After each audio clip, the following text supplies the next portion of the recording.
নমস্কার, আমি বাবুন সিনহারায়। আমার চ্যানেল বাবুন সিনহারায় দাবানজারার পক্ষ থেকে আপনাদেরকে এক রাশ শুভেচ্ছা। আজ নতুন এক জায়গার খোঁজ নিয়ে আপনাদের সঙ্গে হাজির হয়েছি। আলোচনা করব কিভাবে এখানে যাবেন, কি দেখবেন ইত্যাদি নানা বিষয়। তবে হ্যাঁ, শুরু করার আগে অবশ্যই আমার চ্যানেলটিকে সাবস্ক্রাইব করবেন, লাইক করবেন, শেয়ার করবেন, কমেন্টে মতামত জানাবেন, আর অবশ্যই ভিডিওটিকে সম্পূর্ণ দেখবেন। পশ্চিমবঙ্গ তথা ভারতবর্ষের নানা নতুন জায়গার নতুন ট্যুরিং প্ল্যান, কিভাবে কোথায় থাকবেন, কি দেখবেন না দেখবেন ইত্যাদি নানা বিষয় নিয়ে নতুন ভিডিও নিয়ে আপনাদের সঙ্গে মাঝে মাঝেই হাজির হব। তো শুরু করা যাক। আজ আমাদের destination Dhanyakuria, the village of castle. প্রথমেই দেখব সিংহদুয়ার, এরপরে চলে যাব শাহুদের বাগান বাড়ি, তারপরে আসব রাসমঞ্চ, এরপরেই আসব বল্লভ বাড়ি, সেখান থেকে চলে আসব শাহুদের মূল বাড়ি। এর পরের ডেস্টিনেশন গাইনদের রাজবাড়ি। গাইনদের রাজবাড়ির পরেই চলে আসবো টাকি রোডে গাইনদের বাগান বাড়ি। এইভাবে একই দিনে একসাথে অনেকগুলো ডেস্টিনেশন আমরা ঘুরে নিতে পারবো। কিভাবে যাব ভাবছেন? এখানে খুব সহজ। শিয়ালদা হাসনাবাদ শাখার কাকড়া মির্জানগরে নেমে পড়ুন এবং সেখান থেকে অটো করে চলে আসুন ধান্যকুরিয়া। আর যদি বাই রুটে আসতে চান, বারাসাত থেকে বসিরহাট রুটে বা টাকি রোড ধরে স্বরূপনগর ছাড়িয়ে চলে আসুন ধান্যকুরিয়া। বারাসাত থেকে এখানকার ডিস্টেন্স মাত্র 31 কিলোমিটার। একদিনের প্রোগ্রামে আপনি একসাথে 7-8টা ঐতিহাসিক স্থান বা ঐতিহ্যপূর্ণ স্থান একসাথে দেখে নিতে পারবেন।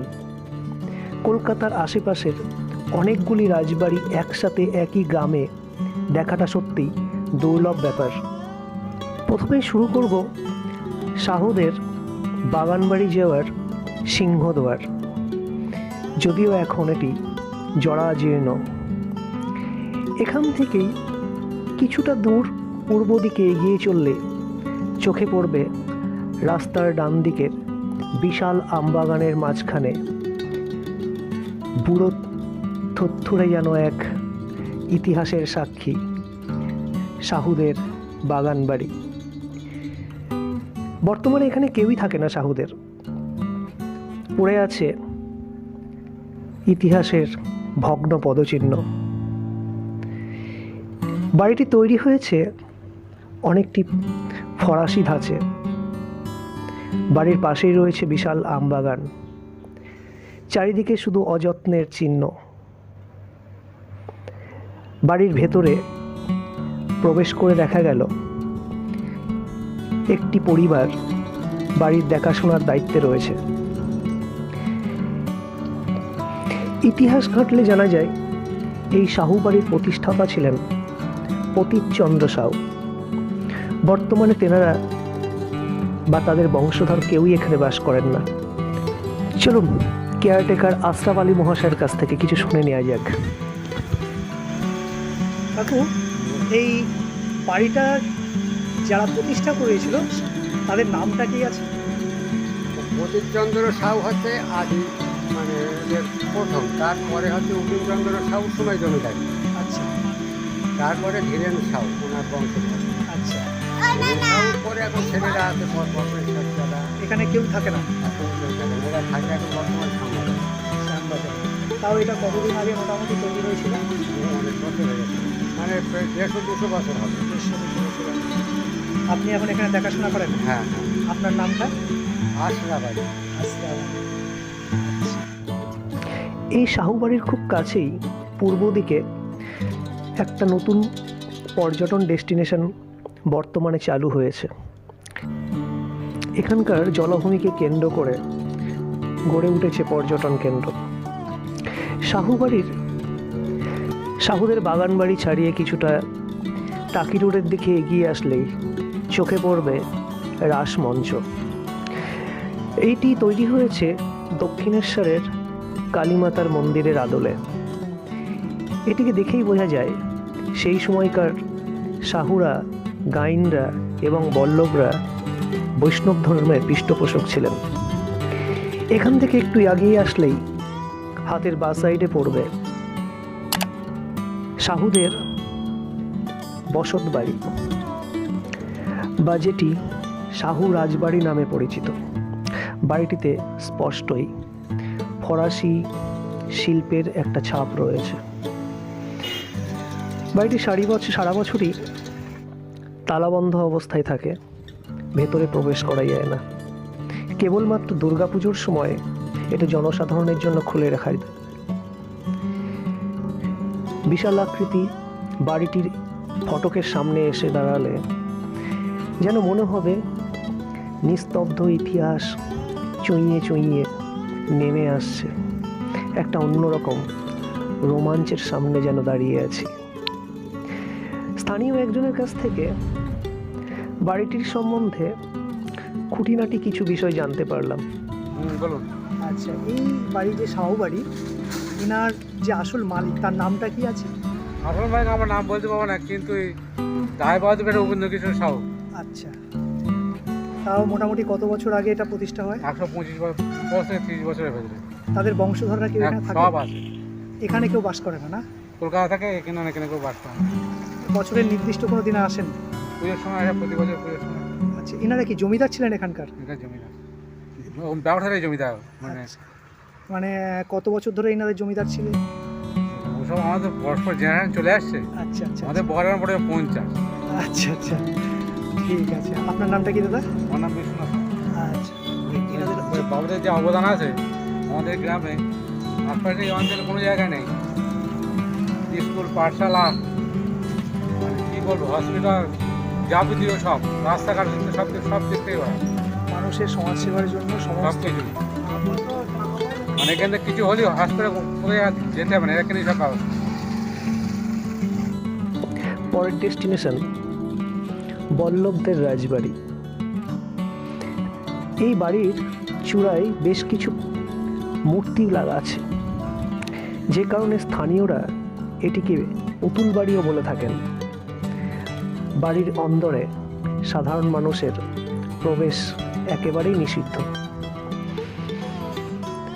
বছরের বিশেষ সময়, বিশেষ করে দুর্গাপুজোর সময়, সাধারণ দর্শনার্থীদের জন্য বা স্থানীয় অধিবাসীদের জন্য বাড়িতে প্রবেশের অনুমতি মেলে। বিশাল এই রাজপ্রাসাদ সম বাড়ির সামনেই রয়েছে সুন্দরভাবে সাজানো ফুলবাগান। বাড়ির অন্দরে একটু উঁকি মারতেই চোখে পড়ল দুর্গাপুজোর আয়োজন চলছে। যদিও জানা ছিল না ভেতরে অনুমতি ছাড়া প্রবেশ একেবারেই নিষিদ্ধ। স্থানীয়দের কাছ থেকে শোনা গেল দ্বিতল এই বাড়িতে ভেতরে আছে লাইব্রেরি, অসংখ্য ঘর, পুরনো নানা সব আসবাবপত্র, আছে বৈঠকখানা, গ্রন্থাগার, আর আছে বাড়ির ওপরে বিস্তৃত এক ছাদ। পরিবারের সদস্যদের বেশিরভাগই কর্মসূত্রে বর্তমানে হয় বিদেশ বা কলকাতা, মুম্বাই, নানা শহরে ছড়িয়ে ছিটিয়ে রয়েছেন। কেয়ারটেকারই এখানকার বাড়ির দেখাশোনা করেন। বাড়ির সামনেই এটি নহবতখানা।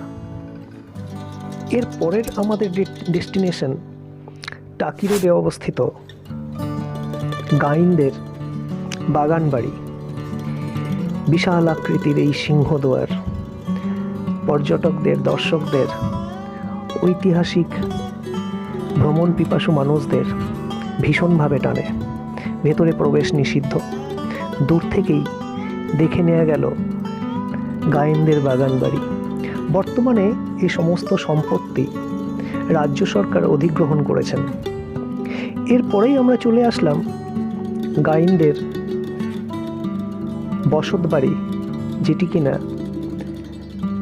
গাইন রাজবাড়ি নামে পরিচিত। সুদৃশ্য প্রাসাদ সম এই বাড়িতে স্পষ্ট ইউরোপীয় স্থাপত্যের ছাপ। সামনেই রয়েছে সুন্দরভাবে সাজানো এক বাগান। ভেতরে সাধারণ দর্শনার্থীদের প্রবেশ নিষিদ্ধ হওয়ায় প্রবেশ করার কোনো সুযোগ নেই। তবে শোনা গেল এই বংশেরই একজন শিক্ষক সদস্য এখানে সপরিবারে বসবাস করেন। এই বাড়িগুলি রাজবাড়ি বা জমিদার বাড়ি নামে পরিচিত হলেও প্রকৃতপক্ষে এরা কেউই রাজা বা জমিদার ছিলেন না। শ্যামাচরণ বল্লভের বল্লভ বাড়ি, প্রতুলচন্দ্র সাউয়ের সাউ বাড়ি এবং মহেন্দ্রনাথ গাইনের এই গাইন বাড়ি বর্তমানে কলকাতার আশেপাশের রাজবাড়িগুলির মধ্যে বিখ্যাত। এরা প্রকৃতপক্ষে ছিলেন ধনী ব্যবসায়ী। এই তিন ফ্যামিলির জয়েন্টলি বিশেষ করে পাটের বিজনেস ছিল। ইংরেজদের সঙ্গে সুসম্পর্কের কারণে তাদের ব্যবসা বিশ্বের নানা দেশের সঙ্গে চলত।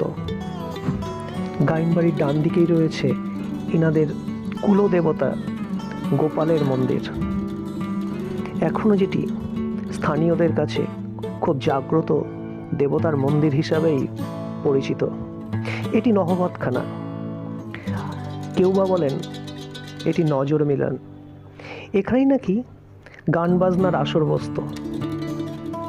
কেউ বা বলেন এই নজর মিলন থেকেই বাড়ির সুরক্ষার জন্য এখানকার রক্ষীরা চারিদিকে নজর রাখতেন।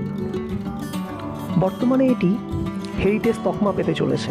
বহু বিখ্যাত সিনেমার শুটিং এখানে হয়েছে, যেমন সাহেব বিবি গোলাম, কপাল কুণ্ডলা, ঋতুপর্ণ ঘোষের শেষ ছবি সত্যান্বেষীর শুটিং এখানেই হয়েছে। প্রতিষ্ঠাতা গোবিন্দচরণ গাইন, তবে তার পুত্র মহেন্দ্রচন্দ্র গাইনের সময় এই বংশের সমৃদ্ধি সর্বোচ্চ শিখরে পৌঁছেছিল।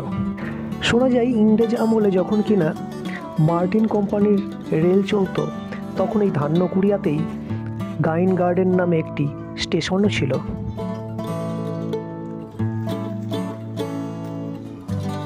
আজ এই পর্যন্তই।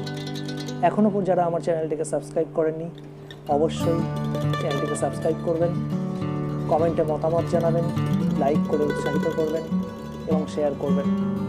পরবর্তী ভিডিও নিয়ে খুব শীঘ্রই আপনাদের সামনে হাজির হব। নমস্কার।